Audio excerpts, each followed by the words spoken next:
اعوذ باللہ من الشیطان الرجیم بسم اللہ الرحمن الرحیم الحمد للہ رب العالمین بارئ الخلائق اجمعین والصلاة والسلام والتحیۃ والاکرام علی سیدنا و حبیبنا ابی القاسم محمد الذی بعث لیتمم مکارم الاخلاق وانہ لعلی خلق عظیم وعلی اہل بیتہ الطیبین الطاہرین المعصومین الذین اذھب اللہ عنہم الرجس وطہرہم تطہیرا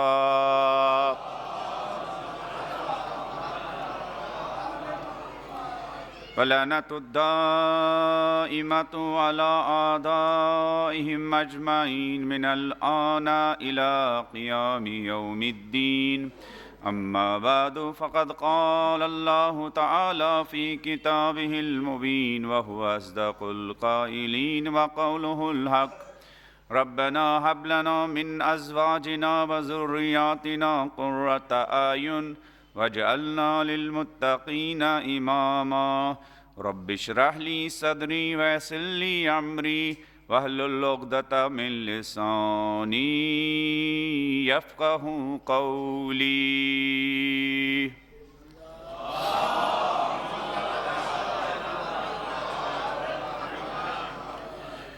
خداوند جلیل آپ سب کی، ہم سب کی ان عزاداریوں کو، ان گریہ و بکاؤ کو اپنی بارگاہ میں قبول فرمائیں۔ جن مرحومین نے ہم سب کو اہل بیت کے غم میں شریک ہونا سکھایا ہے، اہل بیت کی مجالس میں شریک ہونے کے آداب و اطوار سکھائے ہیں، خدا ان سب کو کروٹ کروٹ جنت نصیب فرمائیں۔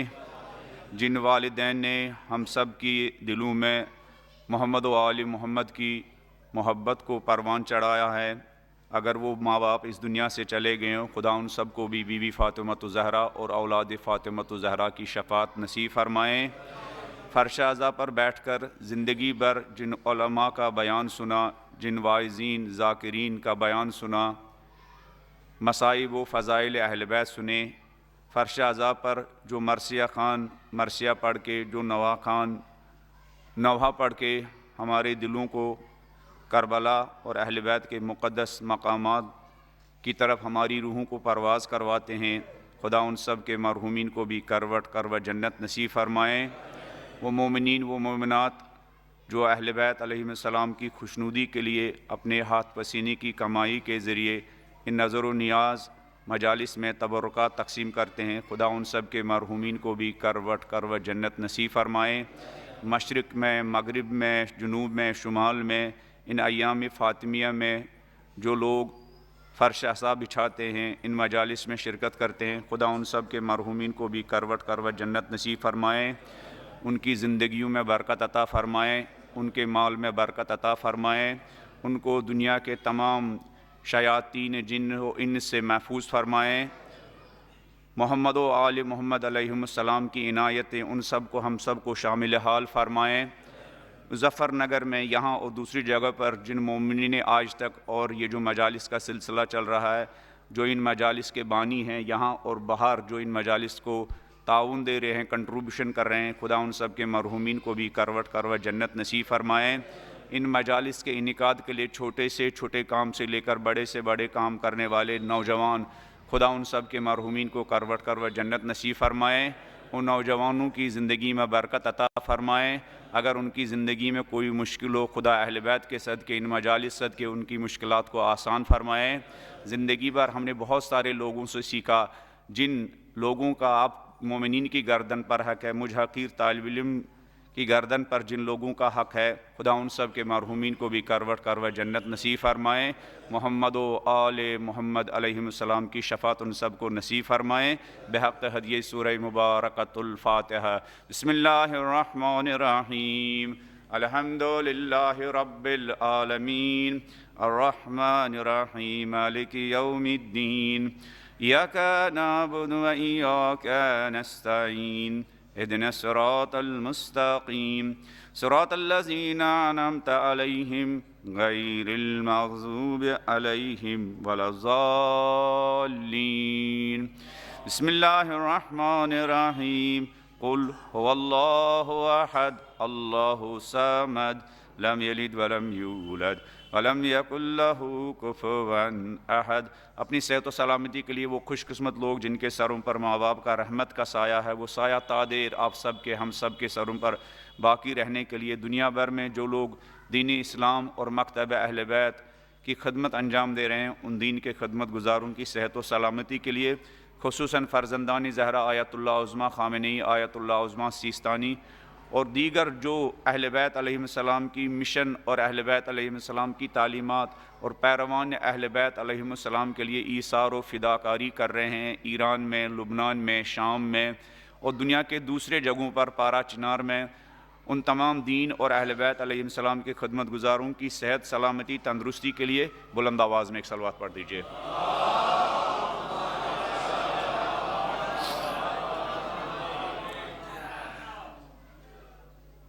وہ نسل جو معاشرے میں، جو اپنے زمانے میں ذمہ داری کا احساس کرے، وہ نسل جو اپنے معاشرے میں صرف اپنے لیے نہ جیتی ہو، وہ نسل جس کے سینے میں فقط اپنی پریوار نہیں بلکہ پوری انسانیت کا درد پایا جاتا ہو، ایسی نسل کیسے وجود میں لائی جا سکتی ہے؟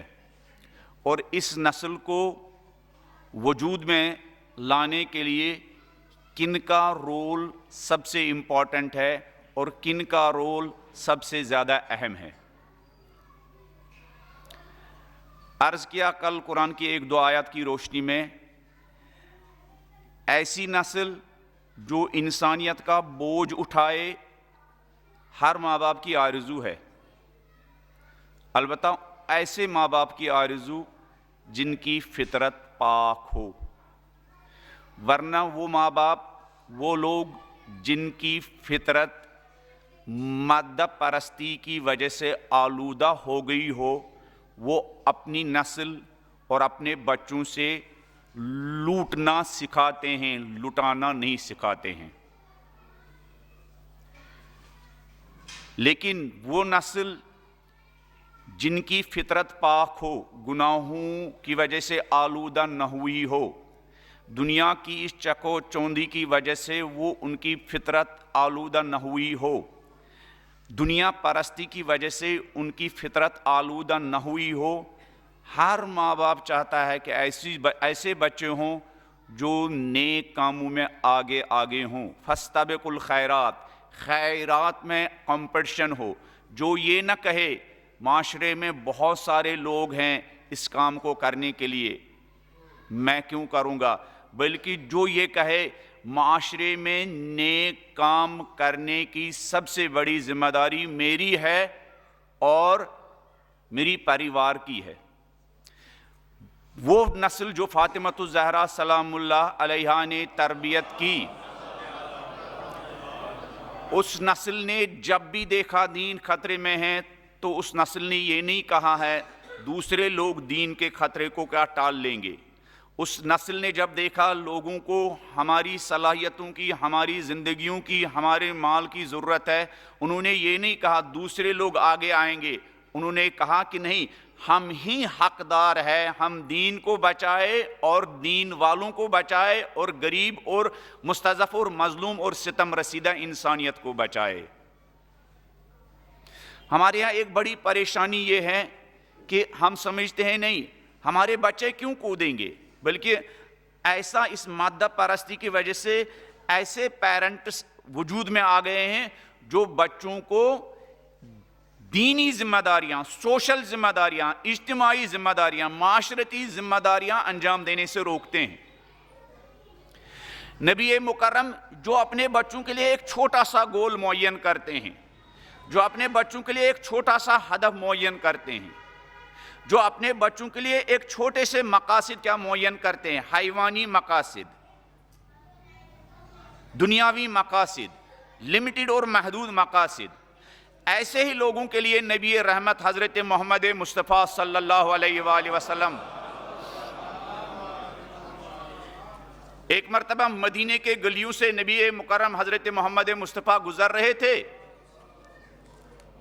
بچے کھیل رہے تھے، تو نبی مکرم نے جب ان بچوں کو دیکھا تو نبی مکرم کو آخری زمانے کے بچے یاد آ گئے، ہمارے زمانے کے بچے یاد آ گئے، 20ویں صدی 21ویں صدی کے بچے یاد آ گئے، انٹرنیٹ کے زمانے کے بچے یاد آ گئے، 5G زمانے کے بچے یاد آ گئے، مادہ پرستی کے دور کے بچے یاد آ گئے، میٹیریلسٹ دور کے بچے یاد آ گئے، نفسا نفسی کے دور میں جینے والے بچے یاد آ گئے۔ نبی نے فرمایا روی عن النبی انہو نظر الی بعض الاطفال، نبی گلی سے گزر رہے تھے، بچے کھیل رہے تھے، جب ان پر نظر پڑی تو نبی نے فرمایا، جب ان بچوں کی طرف دیکھا، فقال ویل لأولاد آخر الزمان من آبائہم، وائے ہو آخری زمانے کے بچوں پر جو ان پر ان کے والدین کی طرف سے کیا بیتے گی۔ افسوس آخری زمانے کے بچوں پر جو کچھ وہ اپنے ماں باپ کی غلط تربیت کی وجہ سے بھگتیں گے۔ وَيْلٌ لِأَوْلَادِ آخِرِ الزَّمَانِ مِنْ آبَائِهِمْ فَقِيلَ يَا رسول اللہ مِنْ آبَائِهِمُ الْمُشْرِكِينَ، یا رسول اللہ یہ جن بچوں کے بارے میں آپ افسوس کر رہے ہیں، ان کی غلط تربیت کے بارے میں، یہ جو آپ آخری زمانے کے بچوں کے بارے میں فکر مند ہیں، ان کے ماں باپ کی کیا غلط تربیت کی وجہ سے، یہ آپ مشرکوں، کافروں، منافقوں، بے دین بچوں کے بارے میں فکر مند ہیں۔ یا رسول اللہ یہ جو بچے آپ کو آخری زمانے کے یاد آ گئے، یہ بے دین بچوں کے، بے دین گھرانوں کے بچے ہیں، کافر گھرانوں کے بچے ہیں، بت پرست گھروں کے بچے ہیں، خدا اور رسول کو نہ ماننے والوں کے بچے ہیں۔ یہ خود جو اصحاب تھے انہوں نے یہ سوال کیا، فقیل یا رسول اللہ من آبائہم المشرکین، یا رسول اللہ یہ جو آپ نے پریشانی کا اظہار کیا، آخری زمانے کے بچے جو ماں باپ کی غلط تربیت کی وجہ سے جو ان پر مصیبت آئے گی، یہ مشرکوں کے بچے ہیں، بت پرستوں کے بچے ہیں۔ فقال لا من آبائہم المؤمنین، نہیں، میں مومنوں کے بچوں کے بارے میں فکر مند ہوں، پریشان ہوں۔ بہت سارے لوگ یہ سننا نہیں چاہتے ہیں، کیوں؟ بہت سارے لوگ اس طرح کے ٹاپک سننا نہیں چاہتے، کیوں؟ ہم مجلس میں اس نیت سے آتے ہیں کہ مجلس میں آئے اس طرح کا بیان ہو کہ ہمارے شانوں پر ذمہ داری کا بوجھ نہ ڈالا جائے، بلکہ ذمہ داری کا بوجھ ہلکا کیا جائے۔ بڑی بدقسمتی ہے، ورنہ یہ ٹاپک کتنا امپورٹنٹ ہے۔ کون سا ٹاپک؟ پیرنٹ ہونا۔ ماں ہونا آسان بات ہے، باپ ہونا آسان بات ہے۔ میرے استاد تھے، کہتے تھے بہت سوچ سمجھ کر خدا سے اولاد مانگنی چاہیے۔ پہلے اپنے اندر یہ کیپیسٹی دیکھو کہ باپ بننے کی صلاحیت ہے یا نہیں ہے۔ بہت سارے لوگوں کو جانور پالنے کا طریقہ بھی نہیں ہے، انسانوں کی تو بات ہی نہیں ہے۔ اس لیے کہ مکتب اہل بیت میں اور مکتب نہج البلاغہ میں، مکتب علی میں چرواہے کے بھی کنڈیشنز اور شرائط بیان کیے گئے ہیں نہج البلاغہ میں۔ جس کے ہاں حیوان ہو، اس حیوان پالنے کو باقاعدہ محمد و آل محمد نے حیوانوں کے رائٹس حیوانوں کے حقوق اور حیوانوں کے ذمہ داریوں کے بارے میں آشنا کیا ہے۔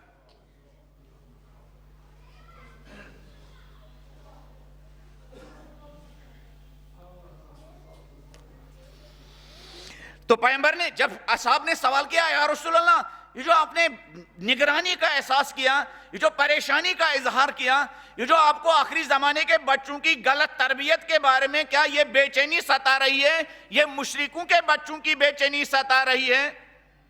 کہا نہیں، لا فقال اللہ من آبائہم المؤمنین، نہیں، میں مومنوں کے بچوں کے بارے میں فکر مند ہوں۔ میں مومنوں کے بچوں کو جو غلط تربیت کے ذریعے کیا جن کی غلط تربیت کی جائے گی، میں ان کے بارے میں فکر مند ہوں۔ کیسے یا رسول اللہ؟ رسول اللہ فرماتے ہیں لا يعلمونہم شیئا من الفرائض، اس زمانے کے پیرنٹس اپنے بچوں کو دین اور دینی فرائض اور دینی ذمہ داریوں سے آشنا نہیں کریں گے۔ ان کا ٹوٹل فوکس ان کو دنیاوی تعلیم دینے پر ہوگا، دینی ذمہ داری انہوں نے فراموش کی ہوگی۔ لاکھوں کروڑوں بچوں کا کیریئر بنانے کے لیے خرچ کریں گے، 1000 روپے بھی بچے کا کیریکٹر بنانے کے لیے خرچ نہیں کریں گے۔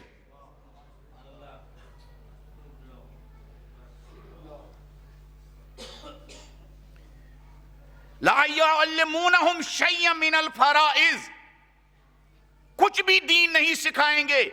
بستی میں مکتب کی حالت بہت خراب ہوگی، کسی باپ کو فکر نہیں ہوگی، اس لیے کہ وہ اس بات پر خوش ہوگا بچے یونیفارم پہن کے بیگ اپنے کیا کمر پر باندھ کے اسکول جا رہے ہیں، کسی کو فکر نہیں ہے سوسائٹی میں بچوں کے قرآن کا کیا حال ہوگا، دینی احکامات کا کیا حال ہوگا، یہ انسان کیسے بنیں گے، اس کی کسی کو فکر نہیں ہوگی۔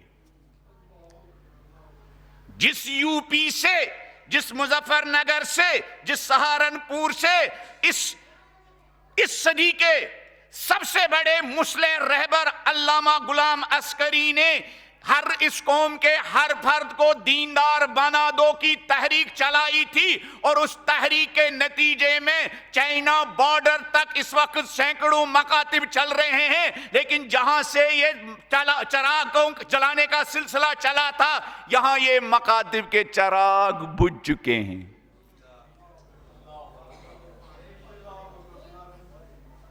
ہے نا؟ کسی کو کوئی فکر ہے؟ مولانا صاحب بھی مصروف ہے کس میں؟ انگلش میڈیم بنانے میں۔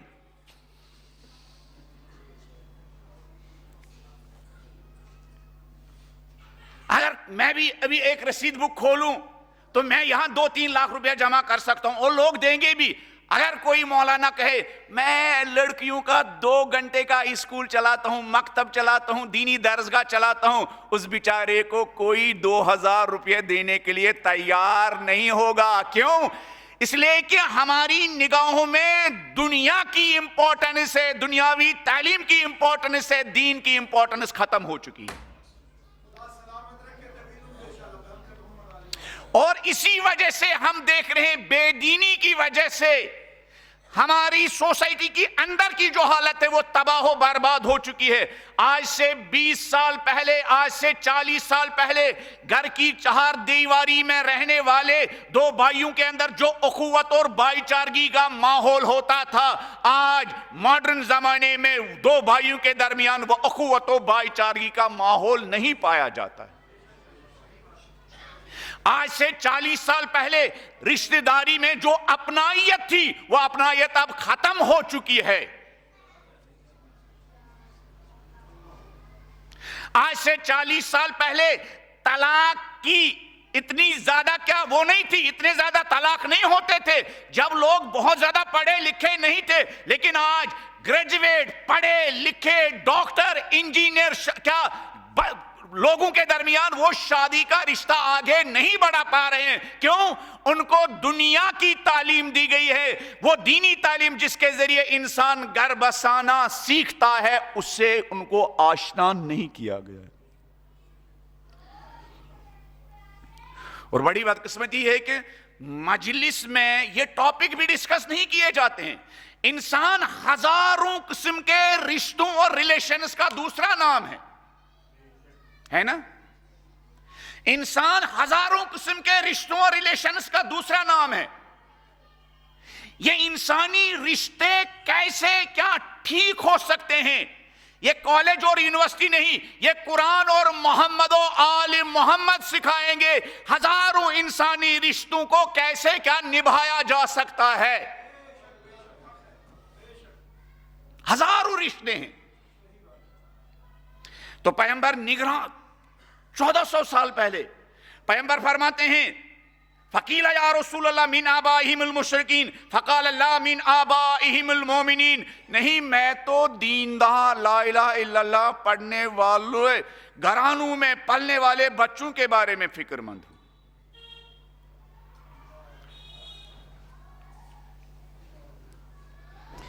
یا رسول اللہ کیوں آپ نگران ہیں، کیوں آپ پریشان ہیں، کیوں اس زمانے کے بچوں کی فکر آپ کو ستا رہی ہے؟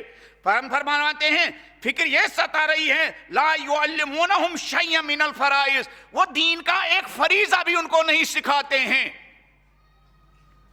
وَإِذَا تَعَلَّمُوا أَوْلَادَهُمْ، حالت تو یہ ہوگی، پیغمبر فرماتے ہیں اگر اب بچوں نے اپنی پاک فطرت کی وجہ سے کیا اپنی زندگی میں کچھ ٹائم نکالا دین سیکھنے کے لیے، اخلاق سیکھنے کے لیے، کریکٹر بلڈنگ کے لیے، کردار سازی کے لیے، خود سازی کے لیے، اگر بچوں نے اس کے لیے اقدام کیا اور وہ اسکول سے آنے کے بعد انہوں نے کوئی کلاس جوائن کی، فوراً ماں باپ روکیں گے، بیٹا نہیں آپ کو ٹیوشن پڑھنے جانا ہے.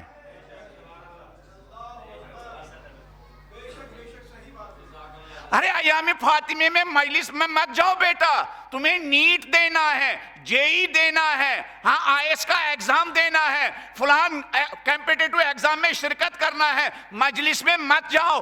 مجلس میں جانے کے لیے بہت سارے بیکار لوگ پڑے ہوئے ہیں، تمہیں تو ایگزام دینا ہے بیٹا.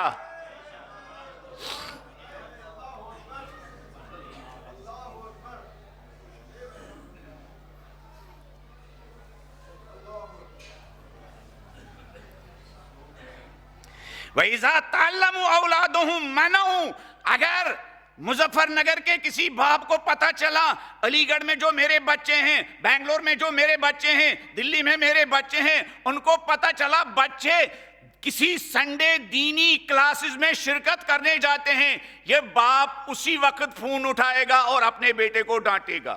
اور اگر بیٹے نے نہیں مانا، یہیں سے بس پر بیٹھے گا، اپنی کار پر بیٹھے گا، وہاں جا کے اپنے کیا بیٹے کو کیا نہیں تمہیں وہاں جانا ہے، میں 10,000 روپیہ اس لیے نہیں دیتا ہوں کہ تم فضول دینی کلاسز میں شرکت کرنے کے لیے جاؤ.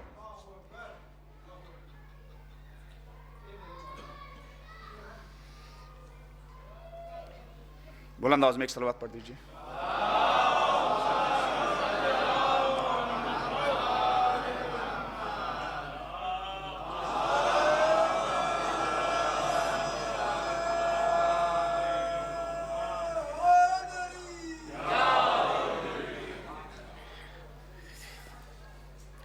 چھوٹے اہداف کے لیے، یہ جو میں نے کل بات کی، بڑی پرابلم کیا ہے؟ ماں باپ بچوں کو چھوٹے مقاصد کے لیے، میں نہیں کہتا ہوں دنیا نہیں سیکھنی چاہیے، ایجوکیشن میں آگے نہیں بڑھنا چاہیے، بہت ہمیں آگے بڑھنا ہے، لیکن یہ ایجوکیشن اسی وقت ہمارے لیے مفید ہو سکتی ہے جب اس ایجوکیشن کے ساتھ ساتھ دینی تربیت ہو. لاسٹ ٹائم بھی میں نے گزشتہ سال نہیں اس سے پہلے اسی غلام عسکری صاحب کا جملہ سنایا تھا کہ 1 من تعلیم کے ساتھ 10 من تربیت کی ضرورت ہے. کچھ لوگ کہتے ہیں آپ ریپیٹ کر رہے ہیں، قرآن میں اس طرح کی کتنی باتیں کیا ریپیٹ کی گئی ہے. قوم کو جگانے کے لیے سال میں 1 مرتبہ بھی نہیں، روزانہ کچھ باتیں ریپیٹ کرنی ہیں، ہے نا؟ تقویٰ کا پیغام ہر جمعہ کے پلیٹ فارم میں ریپیٹ کرنا ہے. کیوں؟ تقویٰ انسان کے لیے اتنا ہی امپورٹنٹ ہے جتنا آکسیجن امپورٹنٹ ہے، بلکہ آکسیجن اور تازہ ہواؤں سے زیادہ امپورٹنٹ ہے. اگر انسان اپنی زندگی میں خدا کو بھول جائے، خدا کو بھول جانے والا انسان کوئی بھی جرم، کوئی بھی کرائم کر سکتا ہے. گھر کی چہار دیواری میں ماں باپ کو ستائے گا، گھر کی چہار دیواری پر آدم کی بیٹی پر ظلم کرے گا، گھر کی چہار دیواری سے باہر آ جائے گا، کرپشن کے ذریعے، چوری کے ذریعے، غلط مال کے ذریعے، گھٹیا مال کے ذریعے خلق خدا کا کیا نقصان پہنچائے گا۔ اگر خدا بھول جائے آدمی،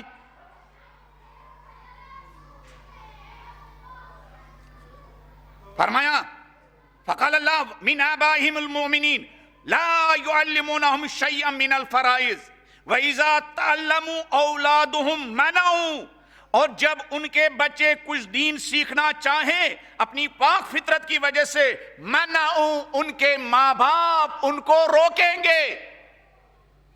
چھوڑو اس ماتم میں کیا کرنے جانا ہے، چھوڑو یہ مرثیہ پڑھنے کیوں جانا ہے، لاسٹ میں جب مولانا مصائب پڑھیں گے اسی وقت جاؤ، تب تک تم اپنی کتاب لے لو۔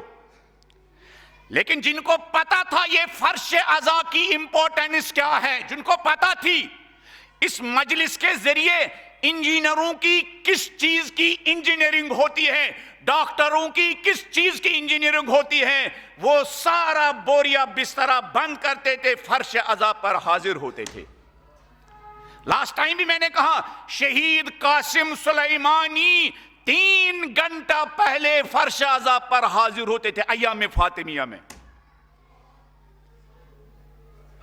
ایران کی میزائل ٹیکنالوجی کے باپ، فادر، شہید تہرانی مقدم، ابھی آپ نے دیکھا ہوگا کہ ایران کی میزائل ٹیکنالوجی کا پوری دنیا نے کیا اعتراف کیا ہے نا، پوری دنیا نے کیا، پوری دنیا نے اعتراف کیا۔ وہ امریکہ جو دادا بنا ہوا تھا پوری دنیا کو ڈرا رہا تھا، جب علی کے لال نے ان کو دکھایا کہ ہماری ٹیکنالوجی کیا ہے امام رضا علیہ السلام کی برکت سے،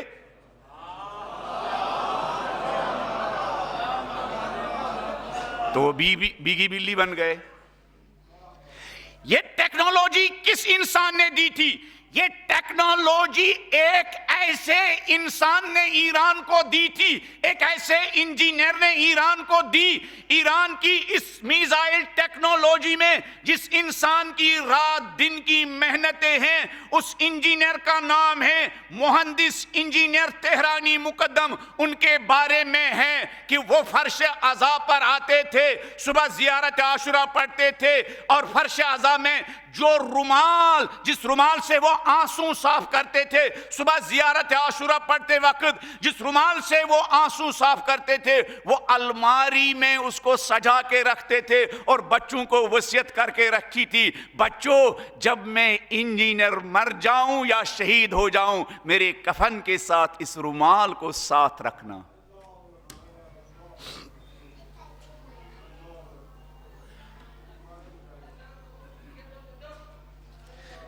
جس انجینئر کو پتا ہے کہ نہیں، جس انجینئر کو پتا ہے اگر مجھے اپنے ٹیلنٹ کو خدا کے لیے، اہل بیت کے لیے اور خدا کے بندوں کے لیے استعمال کرنا ہے، تو مجھے بی بی زہرا کے اس فرش عزا پر غلام اور فقیر و مسکین و لاچار بن کر حاضر ہونا ہے، ورنہ پتہ نہیں دنیا کے ہزاروں ٹیلنٹڈ اور باصلاحیت بچوں کی طرح ہو سکتا میرا ٹیلنٹ زمانے کے یزیدوں کے کام آئے، مظلوموں کو مارنے کے لیے، ہے نا۔ اور پھر اس فرش عزا کی وجہ سے انجینئرنگ کیا ہوئی تھی؟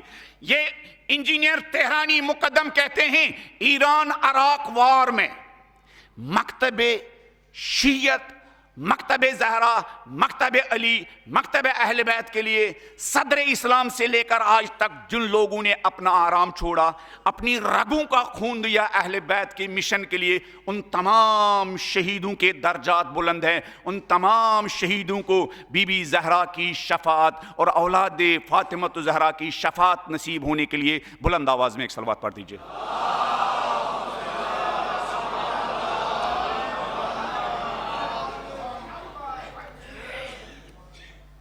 دین کیا کرتا ہے؟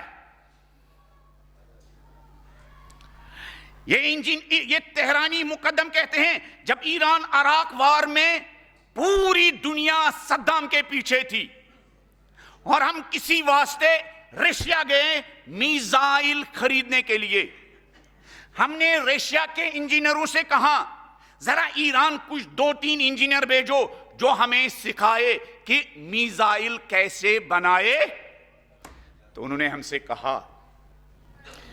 سے کہا ابھی تمہیں 50 سال لگیں گے وہاں تک پہنچنے میں جہاں تک رشیا میزائل ٹیکنالوجی میں کیا پہنچ چکا ہے. انہوں نے ہمیں میزائل دیے لیکن میزائل بنانے کی ٹیکنالوجی. کہنے کہ میں آیا واپس تہران آیا, ہم نے کام شروع کیا. کس پر کام شروع کیا؟ میزائل بنانے کی صنعت پر اور میزائل بنانے کی ٹیکنالوجی حاصل کرنے کے لیے. بیچ میں ہم پھنس گئے, سمجھ میں نہیں آ رہا تھا آگے کیسے بڑھیں گے. میں فرزند فاطمہ زہرا امام رضا کے روزے پر حاضر ہوا, وہاں بھیک مانگنے گیا. کہاں 3 دن وہاں رہا. تیسرے دن فوراً میرے ذہن میں آئیڈیا آیا, یہ جس مشکل میں گرفتار ہو چکا ہوں اس مشکل سے نکلنے کا فارمولا کیا ہے. یہ شہید تہرانی مقدم کہتے ہیں میری بیٹی بھی تھی ساتھ میں, اس چھوٹی بیٹی کا چھوٹا تھا بستہ اور بیگ بھی تھا. میں نے بیٹی سے کہا ذرا بیگ سے اپنی نوٹ بک نکالو. انہوں نے نوٹ بک مجھے دی اور میں نے وہی امام رضا کے روزے میں وہ فارمولا جو امام رضا کے صدقے اور طفیل میں میرے ذہن میں آیا تھا, میں نے بیٹی کی نوٹ بک پر وہ فارمولا لکھنا شروع کیا. ایران تہران واپس آیا اور اس فارمولے پر عمل کیا, اور آج میزائل ٹیکنالوجی میں ایران کا 3-4 نمبر ہے.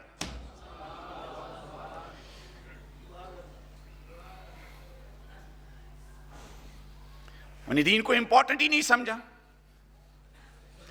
اگر ایران کے پاس دین نہ ہوتا, اہل بیت نہ ہوتے, کب کا امریکہ ایران کو کیا ہضم اور کھا چکا ہوتا.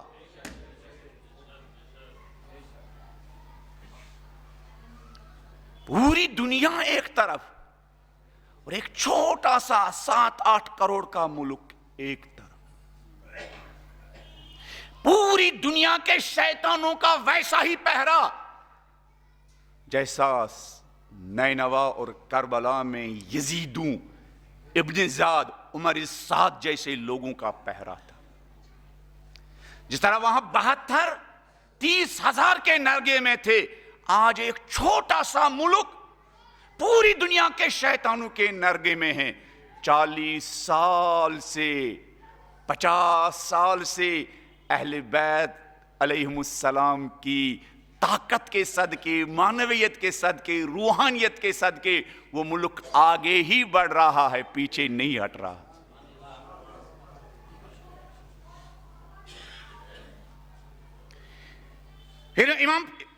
پھر نبی فرماتے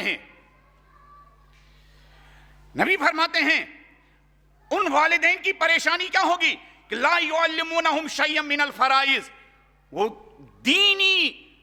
دین سے بچوں کو آشنا نہیں کریں گے, دینی ذمہ داریوں سے بچوں کو آشنا نہیں کریں گے, دینی اسپرٹ سے بچوں کو آشنا نہیں کریں گے. وَإِذَا تَعَلَّمُوا أَوْلَادُهُمْ مَنَعُوهُمْ, اور جب بچے دین سیکھنے کے لیے خود آگے بڑھیں گے, پیرنٹس آگے بڑھ کر بچوں کو روکیں گے. وَرَضُوا عَنْهُمْ بِعَرَضٍ يَسِيرٍ مِّنَ الدُّنْيَا, آخری زمانے کے ماں باپ, آخری زمانے کے پیرنٹس بچوں سے صرف ایک چیز پر راضی ہوں گے کہ بچے جب تھوڑا سا دنیا کمائیں گے, کچھ پیسہ کمائیں گے, صرف اسی پر راضی ہوں گے, دین سیکھنے پر راضی نہیں ہوں. یعنی آخری زمانے کے پیرنٹس کی پرابلم کیا ہوگی؟ ان کی فکر بڑی کوتا ہوگی, ان کی فکر بڑی چھوٹی ہوگی, ان کا ٹوٹل ہم و غم کیا ہوگا؟ دنیا ہوگا. وہ بچہ جو ان کو بڑا مکان بنا کے دے, وہ بچہ جن کو شادی کے دن اسراف کرنے کے لیے 10-20 لاکھ روپیہ کما کے دے, اس بچے سے راضی ہوں گے. لیکن وہ بچہ جو اول وقت 5 وقت کی نمازیں پڑھتا ہو, اس بچے سے راضی. پھر عجیب بات یہ ہے، اس کے بعد پیغمبر کیا فرماتے ہیں؟ بلند آواز میں ایک صلوات پڑھ دیجئے۔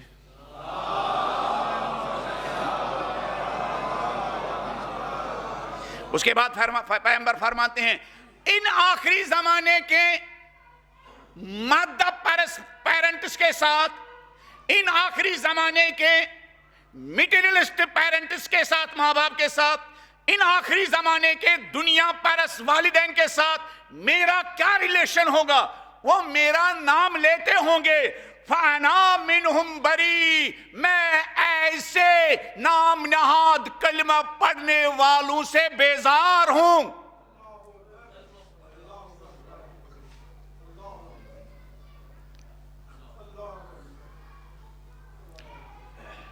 میں ایسے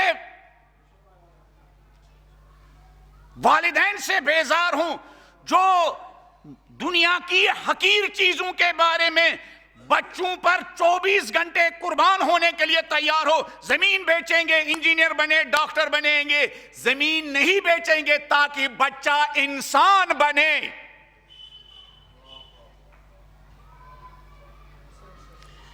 وَهُمْ مِنِّي بُرَّا، اور یہ لوگ بھی مجھ سے بری کیا ہوں گے؟ میں ان سے بری ہوں، اور وہ لوگ بھی مجھ سے کیا ہوں گے؟ بری ہوں گے۔ یہ ہماری کنڈیشن ہے، بالکل سیم ایسے ہی کنڈیشن ہے، سیم ایسے ہی کنڈیشن ہے۔ دین نہ ہونے کی وجہ سے یہ پرابلم ہے۔ اب ممبر پر مجھ جیسا طالب علم بھی بیٹھتا ہے تو وہ بھی بیچارہ مجھ جیسا طالب علم، فقیر و مسکین و لاچار، وہ سمجھتا ہے اگر میں نے یہ حق بات کی تو نیکسٹ ٹائم کون رزق دے گا؟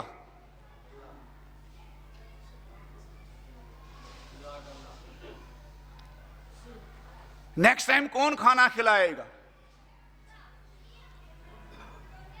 اس لیے کہ خطبہ فداکی کی طرف میں جاؤں گا، بی بی فاطمہ زہرا جو بیان کرتی ہیں نا کہ ایمان خدا نے کیوں فرض کیا تھا؟ تاکہ آدمی وحدہ لا شریکہ خدا کو مانے۔ ہم خدا کو نہیں مانتے ہیں، لیکن روئی زمین پر ہمیں بہت سارے لوگ خدا نظر آتے ہیں۔ مجھ جیسے حقیر طالب علم کے لیے میں علماء ربانی کی بات نہیں کر رہا ہوں جو اس محراب پر کم ترین تنخواہ پر کیا گزر بسر کرتے ہیں۔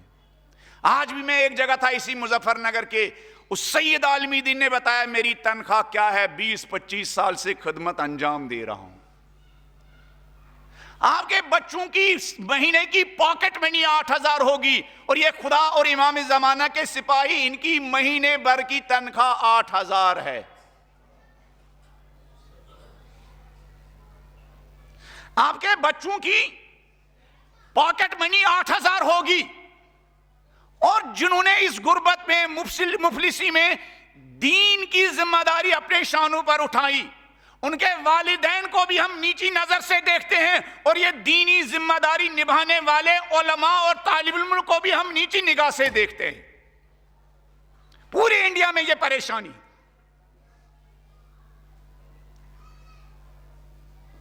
میں حق پرست علماء کی بات نہیں کر رہا ہوں، حق پرست علماء انہی کے صدقے جو کچھ ہے انہی کے صدقے ہیں۔ اور معاشرے کی کیا ذمہ داری ہے؟ معاشرے کی ذمہ داری ہے کہ مجلس ختم ہونے کے بعد گھر میں بیٹھنا، دسترخوان بچھا، ٹیبل پر وہ ہوا اور ہم نے تبصرے شروع کر دیے۔ ہاں، قومی مسائل پر ڈسکشن، قومی مسائل پر ڈسکشن، یہی ہمارا مشغلہ ہو گیا۔ کرٹیسائز اور تنقید، رائے حل کیا ہے اس کی ہمیں کوئی فکر نہیں ہے۔ اگرچہ اسی مظفر نگر میں گوشہ و کنار میں ہمیں وہ ذمہ دار افراد نظر آتے ہیں جنہوں نے کیا میدان میں اتر گئے ہیں اور غربت میں، سختیوں میں، پریشانیوں میں ذمہ داری نبھا رہے ہیں اور نبھانے کی کوشش کر رہے ہیں، ذمہ داری نبھا رہے ہیں اور ذمہ داری نبھانے کی کوشش کر رہے ہیں۔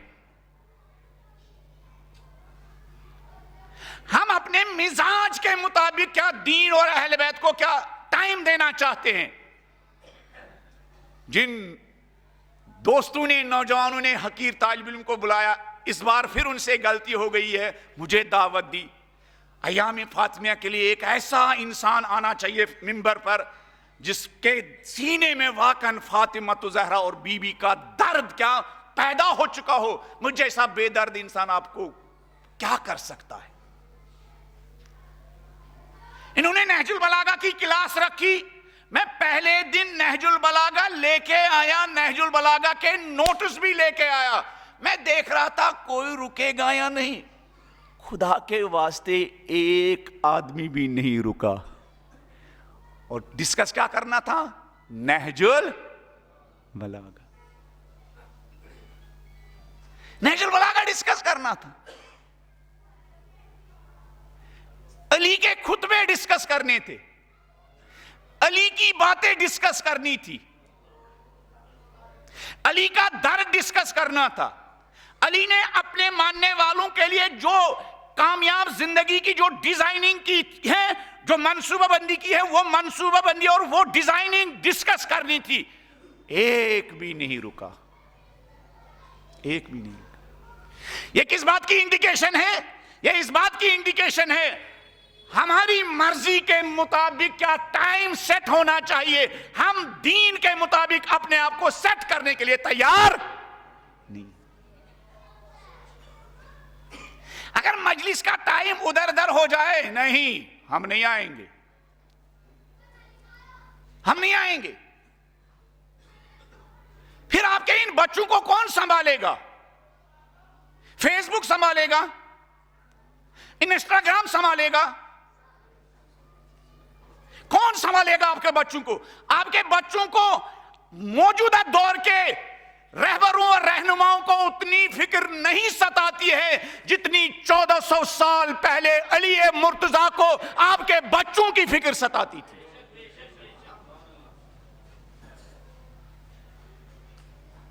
اسی لیے نبی نے فرمایا تھا انا وعلی ابوا ھذل امہ، انسانیت کے باپ تو میں محمد مصطفیٰ ہوں، انسانیت کا باپ اور درد رکھنے والا میرا وصی و خلیفہ علی مرتضیٰ، اور کسی کے سینے میں انسانیت کا درد نہیں ہے۔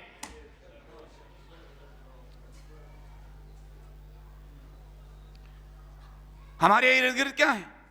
اسی رہبر معظم کا جملہ ہے کہ ہماری قوم کی حالت کیا ہے۔ ان کا جملہ ہے ہماری قوم کی حالت یہ ہے کہ ایک انسان سمجھے کیا بستر علالت پر لیٹا ہوا ہو، درد سے کرار رہا ہو، بیماری سے چلا رہا ہو، اور اس کے بالکل قریب میں ایک طاق پر ایک ماہر ترین ڈاکٹر کا ٹریٹمنٹ اور علاج اور نسخہ رکھا ہوا ہو، اور وہ اپنی غفلت کی وجہ سے، جہالت کی وجہ سے، نادانی کی وجہ سے اس بیماری کے ماہر ترین طبیب ڈاکٹر کے نسخے کے مطابق علاج کرنے کے لیے تیار۔ آیت اللہ خامنی کہتے ہیں ہمارے سب سے بڑے طبیب اور ماہر ترین طبیب کا نام ہے علی، اور ان کا ہماری بیماریوں کے لیے دیے ہوئے نسخے کا نام ہے نہج لیکن ہم اس بیمار کی طرح جس کے سرہانے ماہر ترین ڈاکٹر کا نسخہ لکھا ہوا ہو، لیکن ہم بیماریوں سے چلائے، پریشان ہو اور اس نسخے پر عمل کرنے کے لیے کیا تیار نہ ہو۔ آیت اللہ خامنی کہتے ہیں یہ وہ درد ہے جو ہر اس انسان کو ستا رہا ہے جو نہج البلاغہ سے آشنا ہے، جس کو پتا ہے نہج البلاغہ کی امپورٹنس ہے۔ یہ درد قوم کی غفلت کا درد، نہج البلاغہ کی تنہائی کا درد، علی کا اپنے ماننے والوں میں تنہا ہونے کا درد، علی کا آج بھی اپنے ماننے والوں کے درمیان اکیلے ہونے کا درد، مظلوم ہونے کا درد، یہ وہ درد ہے ہر انسان کو ستائے گا جو آشنا ہوگا علی کی تعلیمات کی طاقت کیا ہے، علی کی تعلیمات کا اثر کیا ہے، علی کی تعلیمات کا رزلٹ کیا ہے، علی کی تعلیمات کا فائدہ کیا ہے۔ یہ ہر انسان کو ستائے گا جس کو پتا ہے نہج البلاغہ کیا ہے۔ آرام طلب قوم، معجزوں کے انتظار میں بیٹھنے والی قوم، آسمانی اور غیبی امداد پر امید رکھنے والی قوم، جبکہ نہج البلاغہ کی صورت میں ہمیں غیبی امداد مل چکی ہے، جبکہ نہج البلاغہ کی صورت میں ہمیں خدائی امداد مل چکی ہے، جبکہ نہج البلاغہ کی صورت میں ہمیں مشکلات سے نکلنے کا نسخہ اور طریقہ مل چکا ہے، جبکہ پریشانیوں سے نکلنے کا نسخہ ہمارے پاس موجود ہے، جبکہ زمانے میں چھا جانے کا علوی فارمولا نہج البلاغہ کی صورت میں ہمارے پاس موجود ہے، مگر قوم خواب غفلت میں ہے، شاعروں کے پیچھے طواف کر رہی ہے، لفاظی کے چکر میں ہمیں گرفتار کرنے والے خطیبوں اور وائزوں اور ذاکروں کے چکر میں یہ کھو چکی ہے اور علی کو بھول چکی ہے۔ وہ قوم جو علی سے وفا نہیں کر سکتی ہے، وہ کبھی بھی مشکلات سے چھٹکارا نہیں پا سکتی ہے، نہیں پا سکتی ہے۔ علی کے بچوں کی کامیابی کا راز کیا تھا؟ کیا تھا؟ زینب کبریٰ کی کامیابی کا راز کیا تھا؟ غربت اور مظلومیت کے باوجود حسین کی کامیابی کا راز کیا تھا؟ ان کی خمیر میں کیا تھا؟ ان کی خمیر، انہوں نے اپنے آنکھوں سے دیکھا تھا، جو علی نے کیا وہی حسین نے کیا، جو اہداف علی نے اپنے لیے معین کیے تھے وہی حسن و حسین نے اپنے لیے معین کیے تھے۔ نمونہ بیان کروں یا نہیں؟ بلند آواز میں علی اور علی لیگ شان میں ایک سر بات رکھ دیجیے۔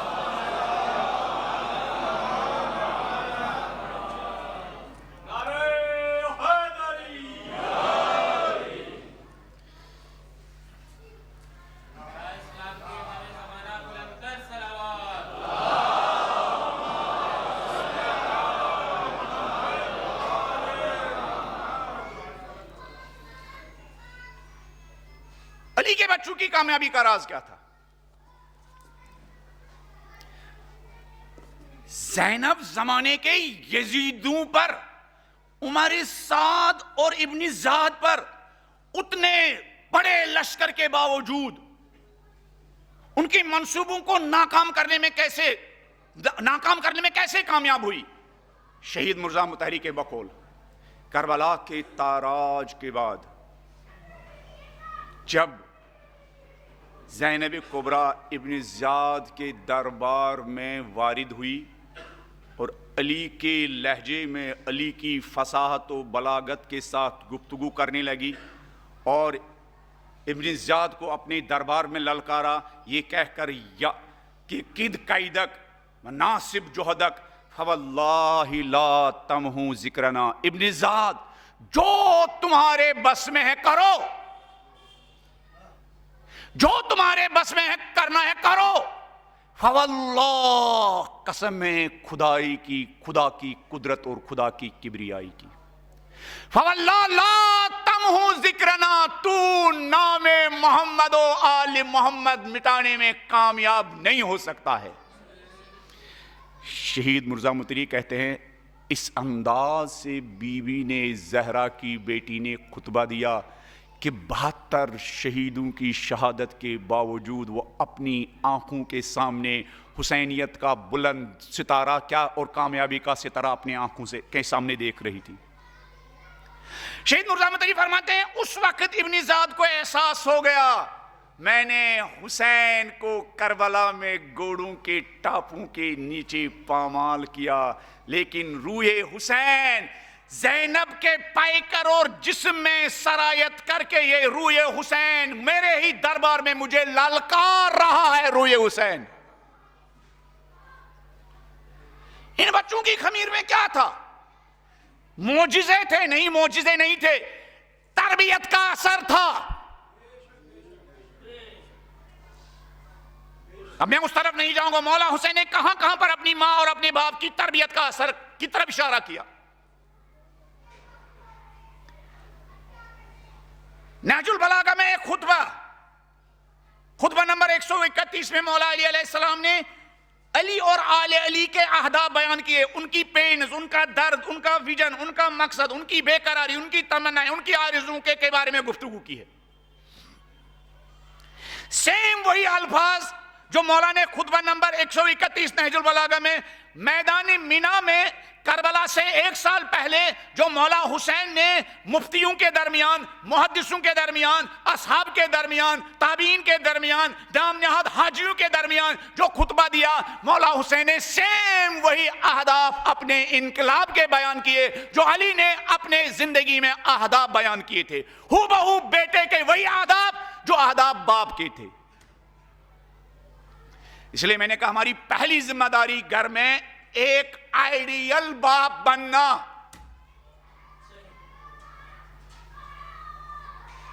قبل اس کے کہ ہم بیٹیوں کے لیے جہیز کی فکر کرے، ان بیٹیوں کو کیا ایک اچھی ماں بنانے کی فکر کرے۔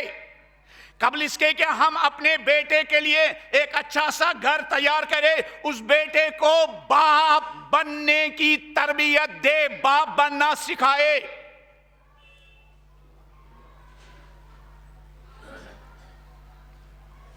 ورنہ آپ کے پورا سرمایہ ضائع ہو جائے گا۔ مولا علی علیہ السلام فرماتے ہیں نہج البلاغہ میں، بلند انداز میں علی اور آل علی شان میں ایک صلوات پڑھ دیجئے۔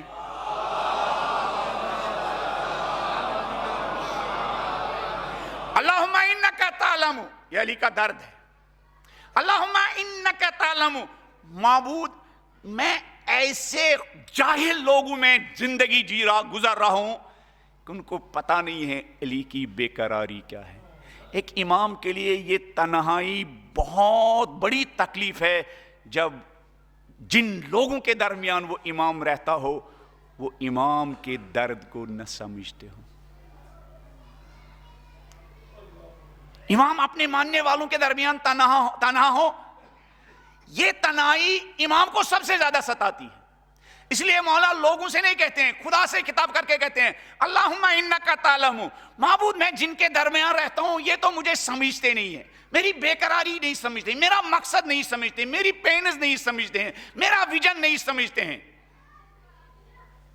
میرا مقصد نہیں سمجھتے ہیں۔ اللہم انکا تعلم، معبود تو گواہ رہنا، انکا تعلم انہو لم یکن الذی کان منا منافسۃ فی سلطان، معبود میں اور میرے بچے، یہ جو ان کا انقلاب ہے، یہ جو ان کی سٹرگل ہے، یہ جو ان کی کوشش ہے، یہ جو ان کا سعی و تلاش ہے، یہ جو ان کا خطروں میں کودنا ہے، معبود ہم خطروں کے میدان میں اس لیے نہیں کود رہے ہیں، معبود ہم یہ جو بے قراری ہے، یہ بے قراری اس لیے نہیں ہے کہ ہمیں حکومت مل جائے، معبود ہماری بے قراری حکومت حاصل کرنے کے لیے نہیں ہے، اقتدار ہمارا مقصد نہیں ہے، کرسی ہمارا مقصد نہیں ہے۔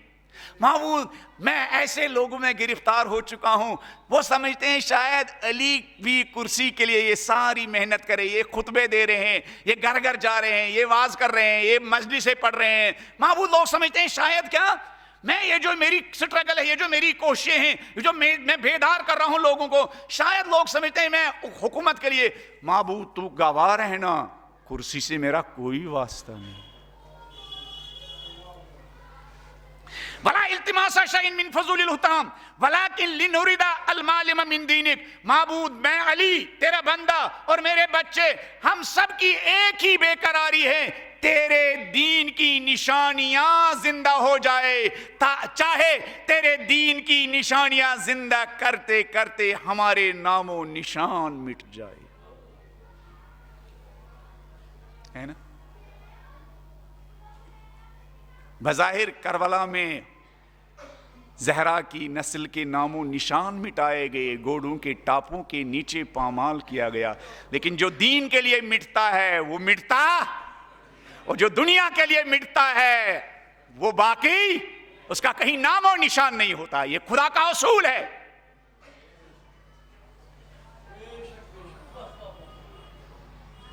خدا کے لیے مٹنے والی نسل، دین کے لیے مٹنے والی نسل مٹتی نہیں ہے، اور دنیا کے لیے مٹنے والی نسل زندہ ہونے کے باوجود کیا مر جاتی، اس کا کوئی نام لینے والا نہیں ہوتا ہے۔